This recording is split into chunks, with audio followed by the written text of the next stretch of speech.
Peter Schiff Show.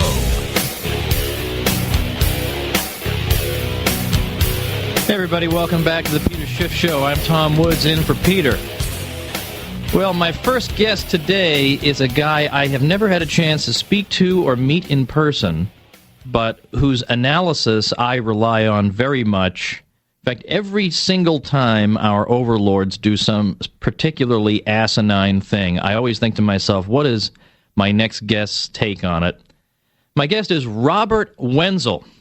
Bob Wenzel is editor and publisher of economicpolicyjournal.com. economicpolicyjournal.com. It is updated constantly. I don't know how the guy has the energy or the knowledge to be doing this all the time, but he's got excellent analysis, good Austrian insights into financial markets, the economy, what's going on in the news, all over the world, and gold, and just, you name it.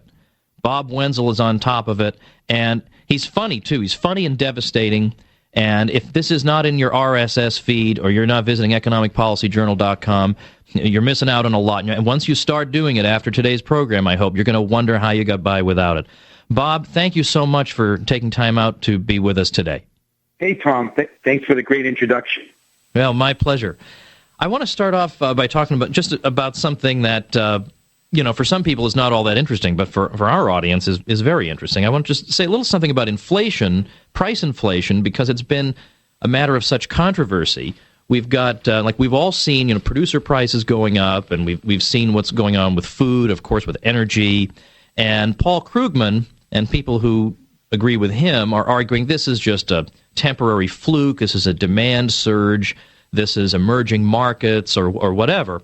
But, emerging markets have been emerging for kind of a long time. It wasn't like they just emerged 15 minutes ago, and it wasn't like we had a global fasting ritual going on up till recently, and now suddenly everybody's eating and putting a demand on the food supply. So what do you make of all this? What do you make of Krugman's take, and what do you think is really going on with inflation? Sure. I think what you have, and what Krugman, Federal Reserve economists, and those guys too, is they tend to look at something called core inflation. Now, what you have to understand about core inflation is that it was created at the behest of President Richard Nixon. Okay, that should tell you enough right there. When inflation was going up in the 70s, he was very concerned about the inflation, and he went to Arthur Burns, and he went to the people at the BLS that actually put the indexes together, and came up with this index that took food and energy out of the CPI. So basically, now when economists like Krugman and the Federal Reserve look at inflation, they say, oh, there's no inflation, because what you need to look at is the core inflation. And the core number is something that was invented for all practical purposes by Richard Nixon. I mean, it's absolutely amazing that anyone would look at that. The second thing is that what Krugman tends to do, and this is where Austrians differ, because we know that prices start by people who are bidding for goods versus kind of a cost push. And in ways, wholesale prices help push prices up, but I think it's only as a signal to retail stores that there's greater demands for their product. But what happens is Krugman is looking at wages, and he's saying, hey, wages aren't going up, so you can't have inflation. But what I say is, well, look at what the Federal Reserve is doing. They're printing money like crazy. It may not be going into wages, but it's going somewhere. And sure enough, if you look, it's the stock market is going up, the Wall Street bonuses are going up, all these things that are not counted in or don't impact wages. That stuff is going up. So the money is getting into the system, and it is causing the inflation. And I really expect it to really hit dramatic levels in the second part of this year. There's just been so much money entering the system that there's no way you can't have pretty close to double-digit price inflation hitting us. And the fact that it's not showing up in wages might just be more evidence that the redistribution of wealth that occurs through Fed inflation is, in fact, a redistribution of wealth, and the wage earners tend not to participate in it to the extent that some Wall Street guy does. Now, let me ask you.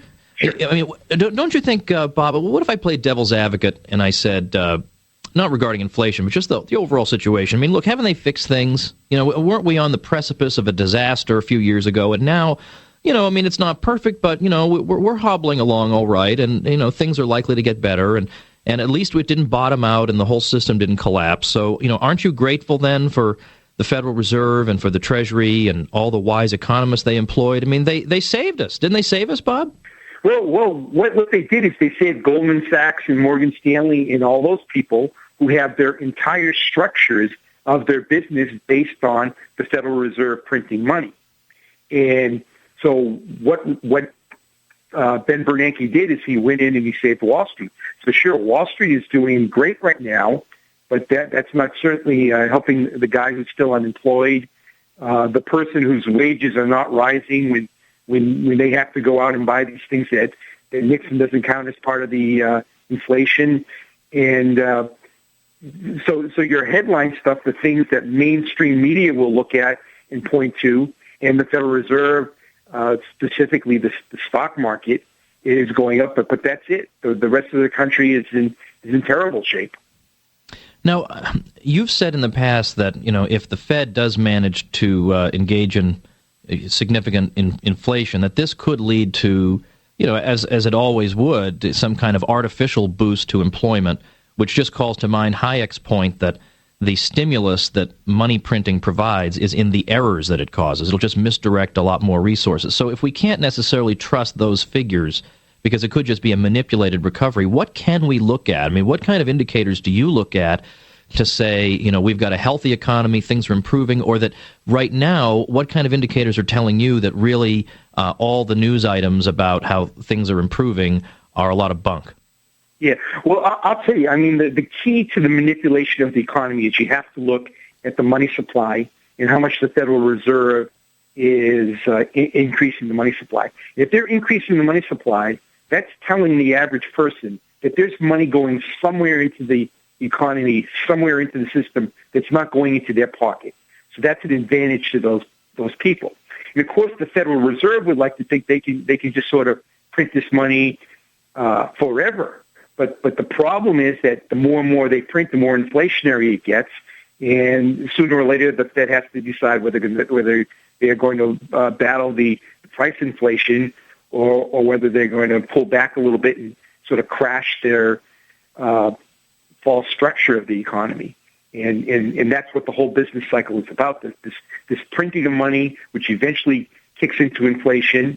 And then what happens is the Fed pulls back because of that price inflation, and it crashes the economy. Now, one further point that I'd like to make is right now there's a lot of talk about whether the Fed is going to do something called quantitative easing 3. They're in quantitative easing 2 now, which I think is entirely a situation that reflects upon Ben Bernanke as a mad scientist. In the old days, and I don't want to get too technical here, but there are ways that the Alan Greenspan, Paul Volcker, and Fed chairman before that controlled the money supply. Since Bernanke has come in, he has invented what he calls new tools to control the money supply, which just makes everything more complex, and I seriously doubt he knows how to control all of them under all conditions. And with quantitative easing 2, there's been talk of all these hundreds of billions of dollars that the Fed is pumping into the system. And I promise, Tom, this is as technical as I'll get with federal market operations. What's happening is the money... Hang on just a sec. Bob, let me interrupt you because I don't want you to try to start that just before we have to go. So we're going to do a quick break. We'll come back more with Bob Wenzel. I'm going to let him take on Timothy Geithner, man-to-man, at least via recording, which is what he's longed to do, no doubt. When we come back, we'll finish that point. And we'll be taking some calls, 855-4-SHIFT. That's 855-472-4433. You're listening to The Peter Schiff Show, the gold standard in talk radio.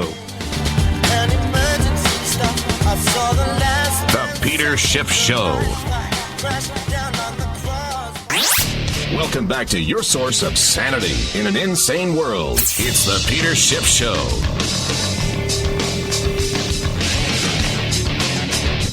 Hey, everybody, welcome back to the Peter Schiff Show. I'm Tom Woods in for Peter.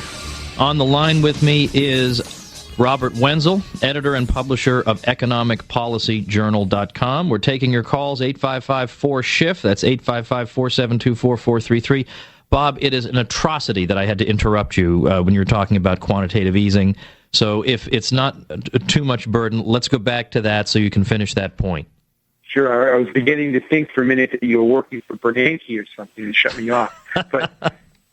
But anyways, people are focused on quantitative easing 2 and the big question whether there's going to be a quantitative easing 3.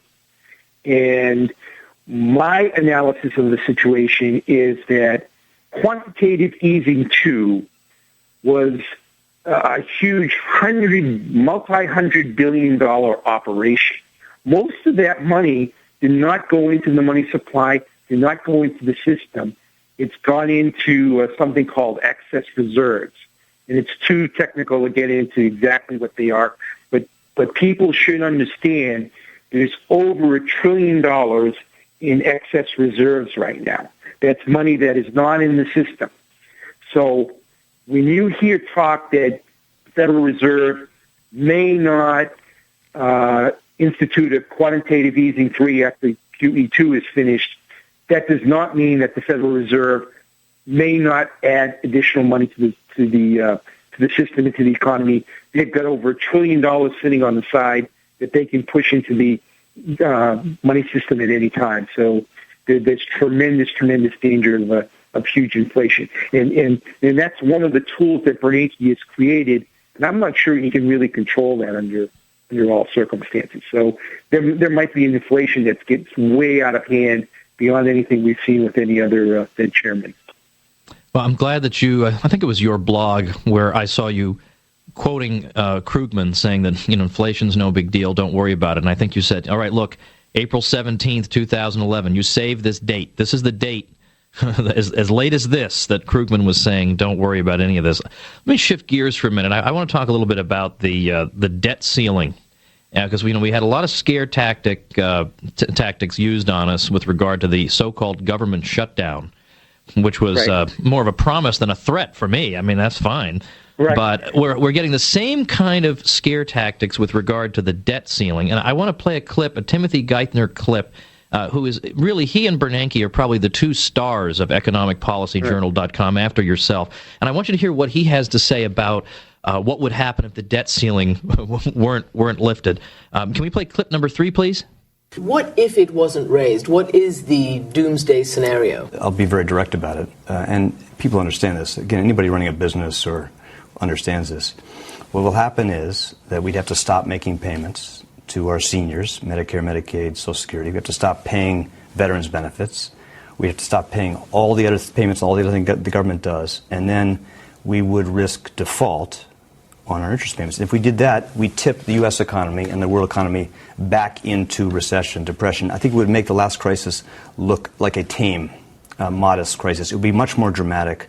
The cost of borrowing would go up for everybody, and it would have a permanent, devastating damage on our creditworthiness as a country. And that's why there is no responsible person that would take any risk that we allow the world to start to fear that the U.S. would court that tragedy. Again, if you take it too close to the edge, then people will start to wonder, really, what are we doing? What are they thinking? Okay, Bob, now I think this kind of speaks for itself, but of course the scenario he's describing in which we won't be able to pay our seniors and our veterans benefits, well, that sounds like the scenario that's coming if we stay on this path. But what do you make of this? What do you make of this kind of scare remark like we just heard from the Treasury Secretary? Yeah, I mean, the guy that was master of that was Hank Paulson when he went to Congress and said, I need $800 billion or the world's going to collapse and all that. So Geithner is trying to imitate Paulson as far as that, except he doesn't have the stature and the strong personality that Paulson had to pull that off. But again, just because you don't raise the debt ceiling doesn't mean you can't make any payments. You have money coming in. The government has money, especially now, right around tax time, with plenty of money coming in, and you don't have to cut money off from seniors. I mean, if you just want to sort of look at it that way, there's plenty of things in Washington that you could cut before even getting close to cutting the money for seniors, and including the fact that we're running wars all over the place, and now assisting in Libya and that's costing hundreds of millions. In your book Rollback, you mentioned many ways that the defense budget could be cut back. So basically, I mean, there's a lot that can be done. Refusing to raise the debt ceiling does nothing but just stop a lot of nonsense, and it would just require cuts. I mean, it's that simple. If people can't borrow or they don't have money coming in, they cut back. I mean, it's that simple. It's all the United States government would have to do. Bob, I got a bunch of people on the line. You mind taking a call? Sure, no problem. Okay, let's hear from Tim in Chicago. Tim in Chicago, you are on the Peter Schiff Show. Hi. Hi. Hi, how you doing? My question is on the premise that the Fed is printing money. Since they're so secretive, how do we know that they don't have the money to buy the bonds? Yeah, well, see, that gets a little bit into the technicals of how the Federal Reserve works. I mean, they can literally print the money. I mean, technically, they do it electronically now.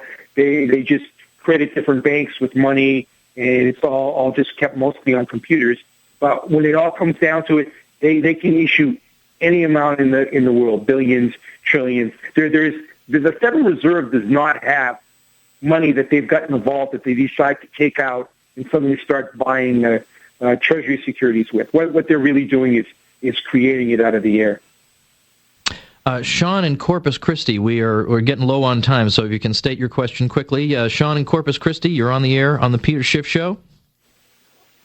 Yeah, what trustworthy telltale sign or combination of events could we expect to see right before the final collapse of the U.S. dollar and hyperinflation kicks in?